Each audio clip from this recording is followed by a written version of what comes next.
Chers frères et sœurs, bonjour. Bienvenue sur Carrefour des Adorateurs, votre plateforme qui nous rassemble pour devenir ensemble des vrais adorateurs. Alors, je suis le pasteur Floricia Matsima. Je vous souhaite la bienvenue dans votre émission Heure des Adorateurs et je suis très heureuse de vous retrouver pour ce nouveau programme.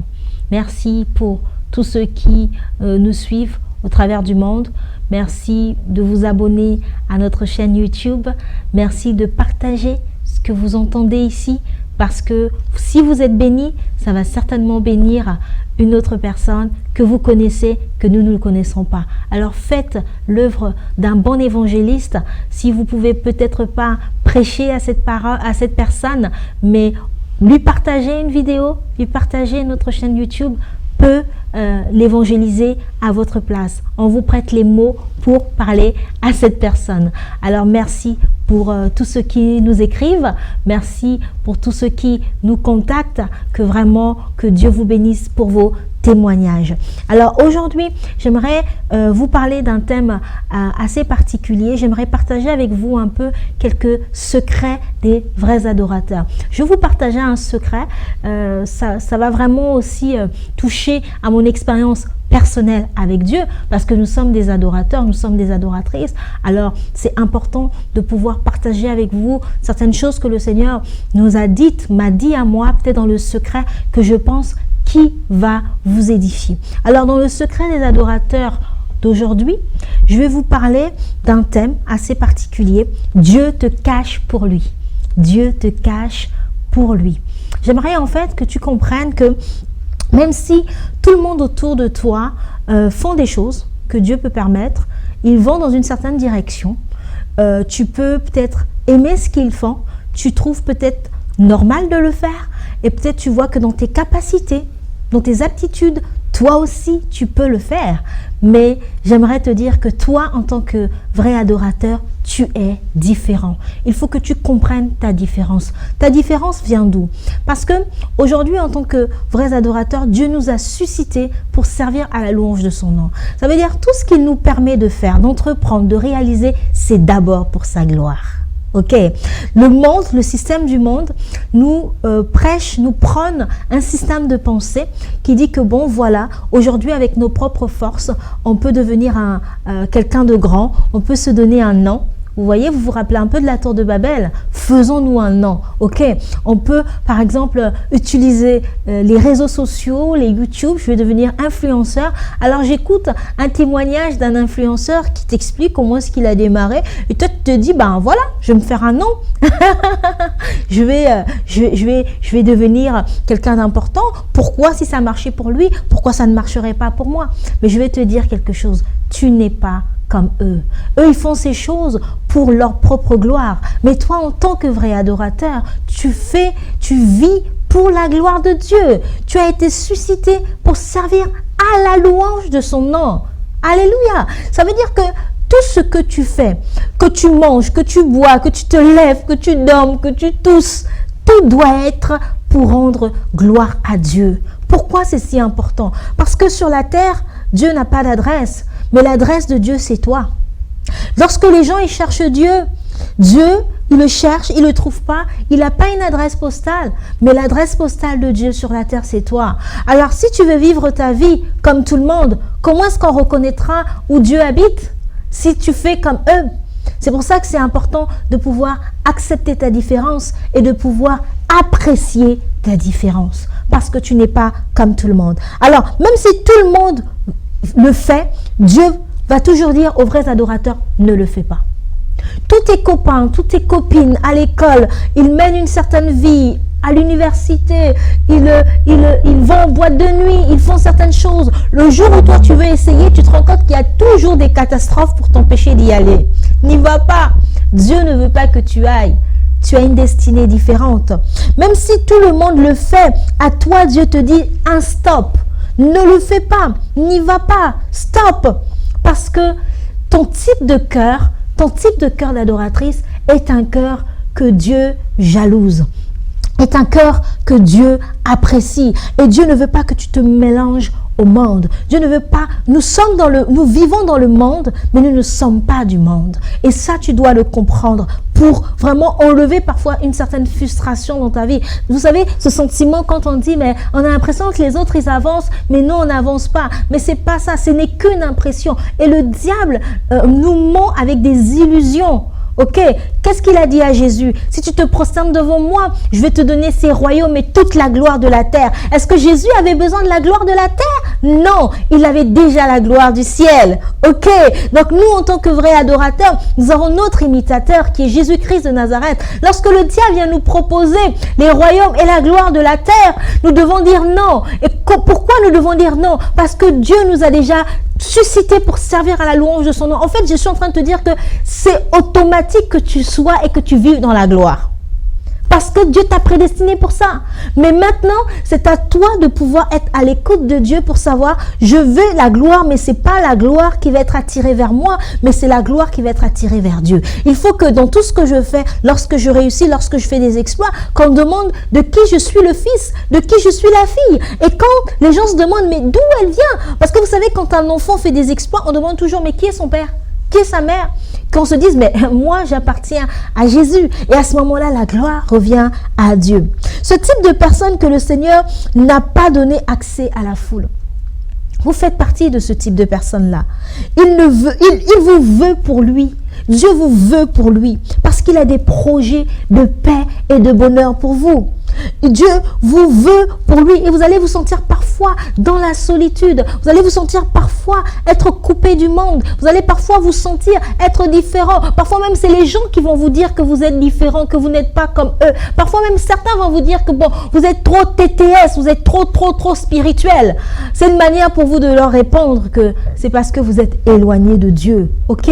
Donc tu ne dois pas être complexé. Tu ne dois pas être triste. Tu ne dois pas être mal à l'aise parce que tu es différent. Tu ne dois pas être triste parce que ta vie n'avance pas comme les autres. Toi, ta vie est différente parce que ta vie, Dieu a un projet spécifique pour ta destinée.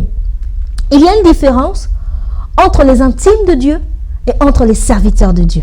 Il y a une différence entre les intimes de Dieu et entre les serviteurs de Dieu. Le serviteur est suscité pour s'occuper des business, des affaires de Dieu. Ok?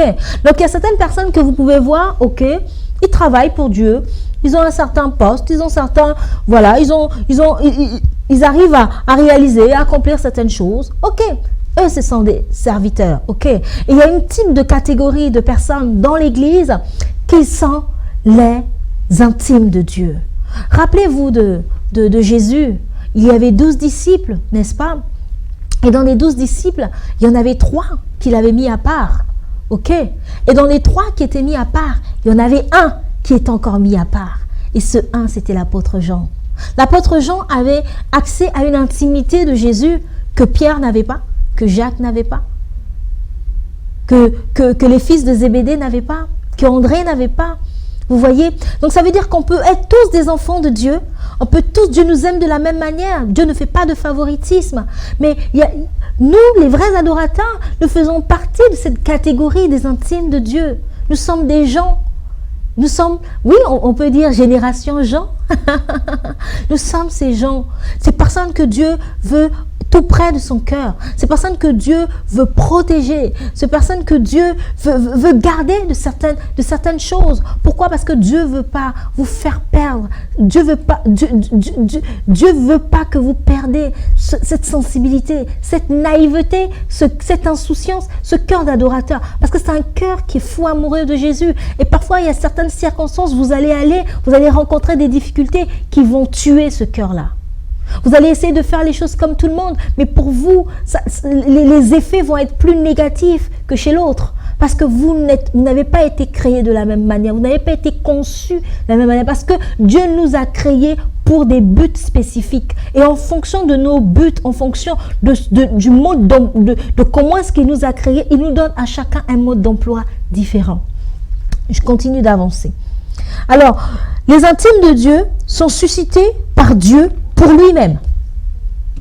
Les serviteurs de Dieu sont suscités pour s'occuper des affaires de Dieu, mais les intimes de Dieu sont suscités pour Dieu lui-même.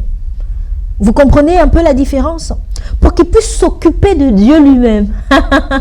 Ce que je suis en train de vous dire, ça peut vous paraître très très particulier, mais les intimes de Dieu sont suscités pour s'occuper de Dieu lui-même. C'est vraiment pour tenir compagnie à Dieu, pour discuter avec Dieu, pour rire avec Dieu, pour parler avec Dieu, pour écouter son cœur. Ce n'est pas tout le monde qui a ce type de cœur. Je vous dis, je suis pasteur, j'ai la grâce de croiser beaucoup de monde et on va se rendre compte que dans l'église, il y a très peu de personnes qui sont intéressées au cœur de Dieu. Tout le monde veut la main de Dieu, tout le monde veut voir la face de Dieu, mais personne ne veut voir son cœur. Et le type de personnes qui veulent voir le cœur de Dieu, ils sont très rares. C'est vous. C'est pour ça que vous sentez parfois ce décalage dans votre vie. Pourquoi pour moi c'est comme ça? Mais parce que vous avez été créé pour le plaisir de Dieu. Vous avez été créé, votre mission sur terre peut certainement être seulement d'être là dans la présence de Dieu, de l'adorer, de rigoler avec Dieu pour son plaisir. Alors Dieu cherche un vrai adorateur. Lorsque la Bible dit dans le livre de Jean 4 que Dieu cherche des vrais adorateurs, il est en train de parler de ce type de personnes-là. Il est en train de parler des intimes. Il est en train de parler de ces personnes qui ne vivent plus pour leur gloire, mais qui vivent pour la gloire de Dieu. Il est en train de parler de ces personnes qui ont pris conscience qu'ils ont été suscités pour servir à la louange de son nom. Il est en train de parler de ces personnes qui ont renoncé à la vanité du monde, au plaisir du monde, pour se concentrer à faire plaisir à Dieu. Il est en train de parler de ce type de personnes lorsqu'il dit cherche premièrement le royaume des cieux et sa justice et toute chose te sera donnée par-dessus tout. Ce n'est pas tout le monde qui arrête de chercher. Ce n'est pas tout le monde qui arrête de chercher le monde. Ce n'est pas tout le monde qui arrête de chercher les plaisirs du monde. Il est en train de parler à ce type de personnes-là. Et c'est pour ça que vous allez voir que votre vie ne sera jamais pareille que la vie des autres. C'est pas parce que les gens font que pour vous, vous devez aussi faire pareil. Vous devez être à l'écoute de la voix de Dieu. Qu'est-ce que Dieu vous dit? Parce que pour votre destinée, Dieu veut vous donner une orientation. À chaque étape de votre marche, à chaque fois que vous avancez, il y a une orientation bien spécifique que Dieu veut vous transmettre. Alléluia. Dieu cherche un vrai adorateur. C'est en réalité une amitié sincère qu'il recherche. Lorsque Dieu dit « je cherche un vrai adorateur », il est en train de dire « je cherche un ami, je cherche une épouse, je cherche une intimité profonde avec une personne ». Mais laissez-moi vous dire que lorsque on veut se tenir comme un vrai adorateur, notre vie devient une vie de sacrifice. Pourquoi? Parce que Dieu te cherche. Ça veut dire qu'il te veut dans sa présence. Ça veut dire qu'il y a certaines choses qu'il ne va pas permettre avec toi. C'est Dieu qui élève. La Bible déclare que l'élévation vient ni de l'Orient, ni de l'Occident, mais l'élévation vient de l'Éternel. Mais la génération dans laquelle nous sommes, que Dieu bénisse les réseaux sociaux parce que nous les utilisons pour sa gloire, mais nous dit que on peut nous-mêmes nous donner un nom. Et c'est pas ce que Dieu dit. Tu n'as pas besoin de perdre ton énergie dans des choses que Dieu ne t'a pas appelé de faire. Concentre-toi, demande à Dieu de t'orienter sur les priorités de ta destinée. Pourquoi tu as été créé? Dans quel domaine il veut t'exposer? Dans quel domaine il veut manifester sa gloire avec toi? C'est pas parce que tout le monde le fait que ça réussira avec toi. C'est pour ça que beaucoup nous sommes frustrés. Nous sommes dans la déception, nous sommes déçus de Dieu. Mais pourquoi j'ai pourtant fait ça? Mais ce n'est pas un calcul mathématique. La bénédiction de Dieu est au-delà d'un calcul mathématique. On ne peut pas mettre Dieu dans une boîte. On ne peut pas mettre Dieu dans des formules. On ne peut pas mettre Dieu dans des principes que si je fais A plus B plus C, ça va me donner tel résultat. C'est faux.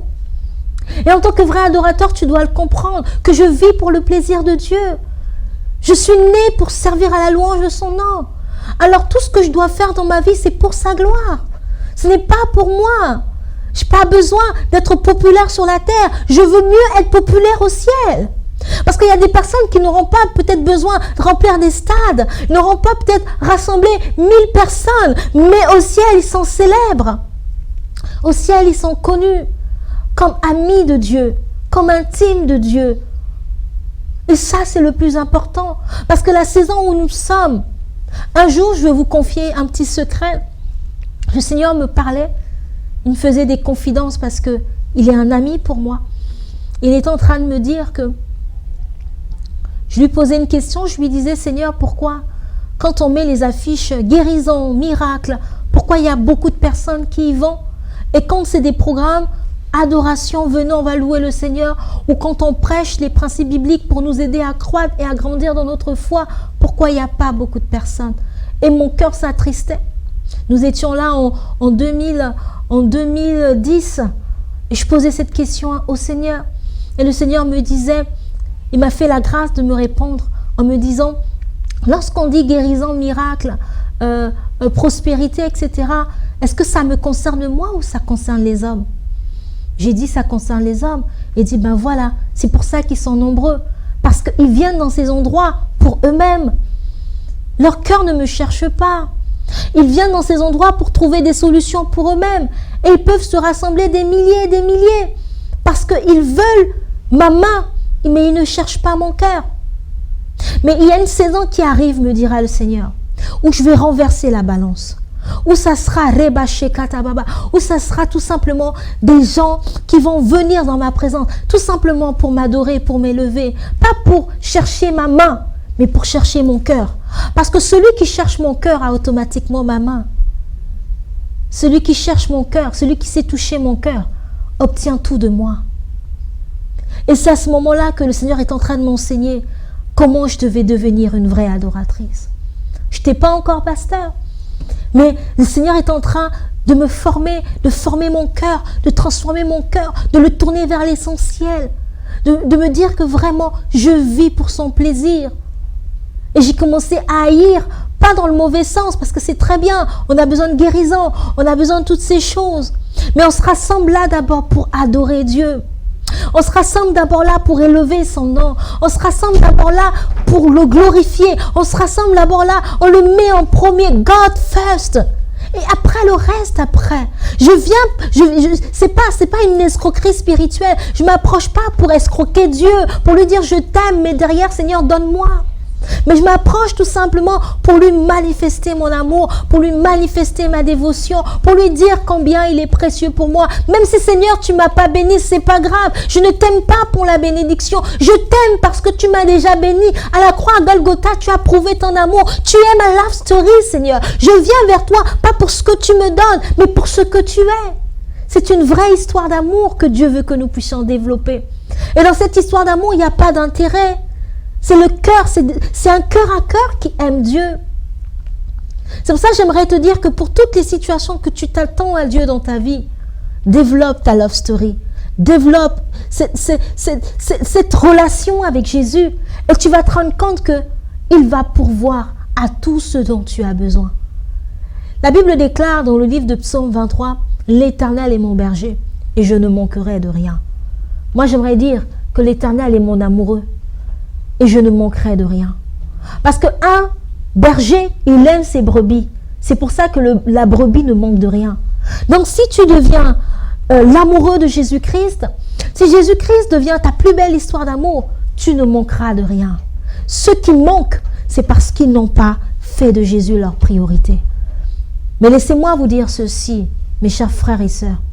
Lorsque Jésus devient notre priorité, nous ne manquons de rien. Il pourvoit à la guérison. Il pourvoit au mariage, il pourvoit aux enfants. Parce qu'en réalité, dans sa présence, rien de tout ça ne peut résister. Lorsque tu es malade, tu viens adorer Dieu. La maladie ne peut pas résister dans la présence de Dieu. C'est pour ça qu'aujourd'hui, il y a de moins en moins de puissance, de délivrance, de libération. Il y a de moins en moins de guérison authentique. Pourquoi?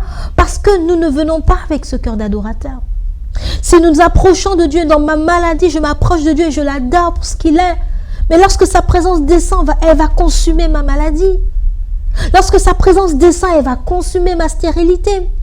Lorsque sa présence descend, elle va consumer mon problème. J'aimerais vraiment nous encourager et nous dire que c'est parfois normal qu'ils te disent non pour certaines choses.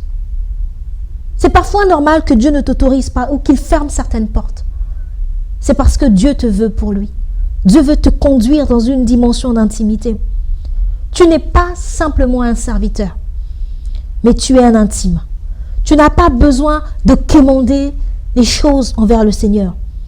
Tu as déjà accès lorsque tu es un adorateur. Et j'aimerais terminer en disant qu'il y a des choses que Dieu donne accès aux serviteurs, mais pas aux intimes. Il y a des choses que Dieu va permettre que certaines personnes les ont. Ne les regarde pas avec convoitise, parce que ce sont des serviteurs. Dieu leur donne pour les motiver à bosser.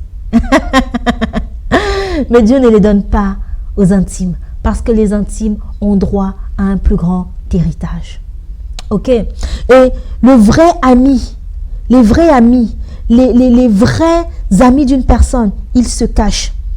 Vous voyez par exemple les autorités, on ne connaît pas leurs vrais amis. On connaît leur ministre, ok? On connaît le premier ministre, le ministre de l'Intérieur, voilà. On connaît tous les serviteurs, toutes ces personnes qui travaillent avec eux, on les connaît. Mais les vrais amis des politiciens, on ne les connaît pas. Ils les cachent. Ils les cachent dans l'intimité, jusqu'au moment voulu où il veut les révéler. Alors si jusqu'à présent tu vois que Dieu ne te révèle pas, sois contente parce que tu es dans la dimension des amis. Dieu ne révèle pas n'importe comment ses amis. Il le fait à sa manière, avec une certaine beauté, avec une certaine délicatesse, avec une certaine... il le fait à sa manière. Alors là où tu es, j'aimerais vraiment que tu réalises que tu es un ami de Dieu et que toutes les portes fermées dans ta vie ne sont pas parce que Dieu ne t'aime pas, mais c'est parce que tu es un intime de Dieu. Et Dieu veut te donner accès à plus grand. Il ne veut pas seulement que tu quémandes quand tu as besoin d'un travail, mais il veut faire de toi une source de bénédiction. Alors là où tu es, nous allons prier. Commence à te repentir s'il faut te repentir. Commence à dire à Dieu, Seigneur, je reconnais que mon cœur s'est détourné de toi, mais aujourd'hui, parce que j'ai entendu ta parole et que ta parole me guérit maintenant. Et que Seigneur Jésus, je te donne ma vie entièrement. Je te donne mes ambitions. Je te donne mes projets. Dans chacun de mes projets, je veux que mes projets soient pour ta gloire. Il ne s'agit pas de ma personne. Il ne s'agit pas de moi. Il ne s'agit pas de moi. Il ne s'agit pas qu'on me connaisse, mais que Christ soit vu en moi. Il ne s'agit pas de moi. Il ne s'agit pas de moi, Seigneur. Commence à prier là où tu es.